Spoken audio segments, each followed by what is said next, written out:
Hi, Shirley here. I am in the Netherlands. I have an update to make. Basically, I arrived here without anything, and I asked for the welfare to help me. And I ran into trouble finding the shelter. And they give you a map where it's 40 minutes drive, and they say it's 40 minutes walk. And they hide it from you, and they expect people to walk for hours. So I had to use my last euros to get here in a cab. I had to fight, like to sit in the police station. And so before the first night I did not find a shelter. And so I was in the streets. I began to do martial arts in the street to keep myself warm. It was a very cold night. Degrees were probably below zero. And in the morning, I was in the central station, and I thought to myself, well, maybe I will do the martial arts and so on, and dance and put the hat on and have some people donate me euros, because by the time, so I can manage before in between readings, and I'm also a human being that live, and I don't always have all the money. So a bank worker, and bank is the people who check if you pay the ticket in the train or the bus. She said, "Oh, can I buy you a drink?" And I say, "Of course, that is lovely. I thought she wants to donate me instead of money. She will buy me a drink, and this is actually useful." I went with her. And she tries to say, that she used to be since age 12 homeless and so on. I thought, I met the person who knows the struggle and got to know her. I stayed with her today, and she said, "Oh, you could stay with me until you find a flat." And I said, "Wow, this is so, I found an angel." And as she begins to speak with me, later on the day, she begins to say that she has SIM cards, because I did not have a local SIM. I don't have a local SIM. And she says, "Oh, I have many in my house." And I'm like, "Why do you have many in your house? Why would anybody?" And she said, "Oh, I have to tell you the truth. I work here, but I also, to make a living, I do drug dealing, but only soft drugs." That's what she began with. And I'm like, okay, but that still did not sound correct to me. And eventually she started talking about the house that she lives in. She said there are cameras inside, and there's someone bringing lingerie. She says, "Oh, a woman needs money, a woman needs this, a woman needs that." She said, "Oh, we will travel together," and so and so. And it was the end of her shift. Me and her are supposed to be walking to her home. I realized she's about to take me into a human trafficking apartment where someone is locked. And she said, she said, "Oh, the thing I like about my job is that if somebody does not listen to my order, they have big problems," because she works in the bank, where they test. So if a person tries to escape the apartment and they try to ride the train, then they can get fined for not having the train, and that can scare people. She thought I'm Dutch nationality, I have Netherlands, but she thought I'm an immigrant. So she told me, "Oh, the passport cost €1,000 to make." I was like, no, maybe 60-80 euros to make a new one, because I escaped a violent home and I left the passport there, but I have Netherlands, I'm reading in. So she thought I'm somebody else. And who runs to these people who are children? And so she went to the right, I went to the left, I said bye. I went to the police. I had to stay at the police station so that they would give me a safer shelter. Because in shelters there are men and women together, and there are people who smoke drugs, and there are people who are alcoholic, and they actually need rehabilitation, but they don't get. And this is Netherlands. So I will talk about the astrological chart of the Netherlands when I hope to get back to Israel and be in a safe place.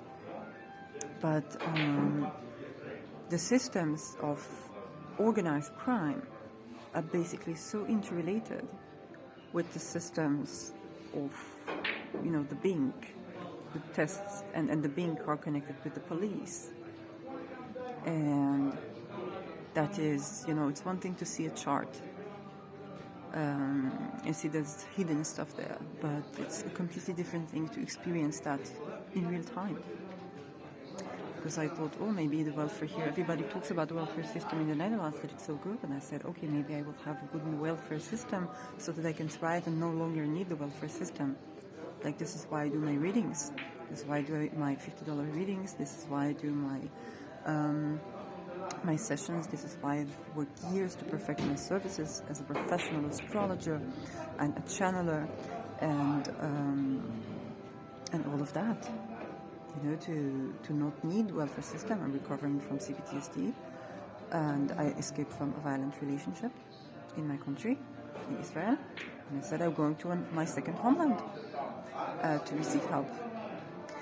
So now I am trying to contact the Israeli embassy. I have only until 14 January here in the AO hotel in the Netherlands, and waited for the social worker to come on Monday.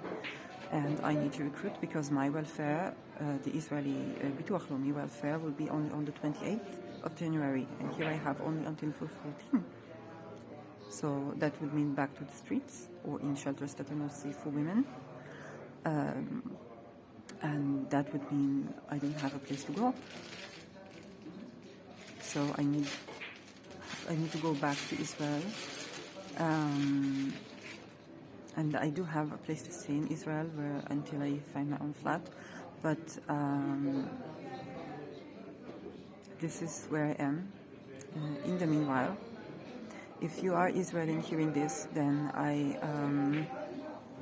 have a group where I receive donations on Paybox.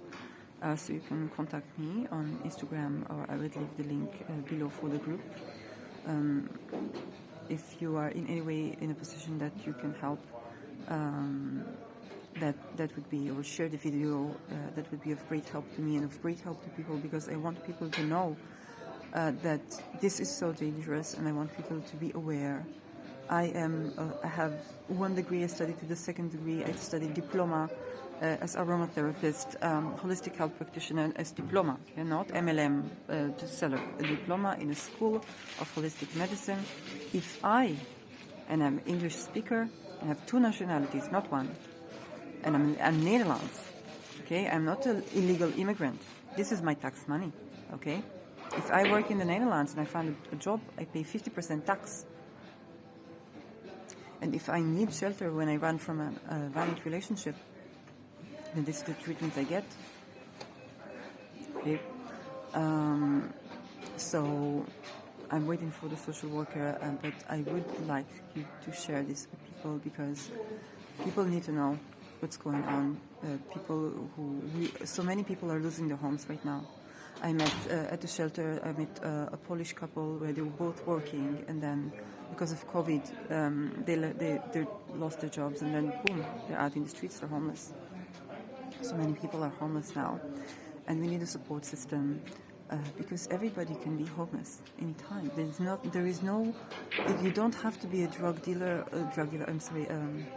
You don't have to even be in the point where a person is addict, like alcoholic or drugs. Not that I judge. This happens, to people when they run from families and they need to relieve the pain and so.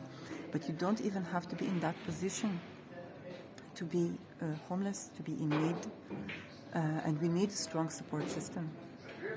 When we are healthy and we work, we pay a lot of tax. We need that safety network of support to be there for us. And to help each other. So that was me. Yeah. And I hope to see you in the next video in a happier state. And if you are homeless, if you are in the street, do not believe anyone. If somebody buys you a drink, let them buy a drink. Don't go with anyone to anybody's apartment. Let them buy you the drink, let them buy you the food, and say, go there, you go, bye-bye. Okay? And be well. And I know there are so many homeless people all around. So be well. And I hope to see you in better times.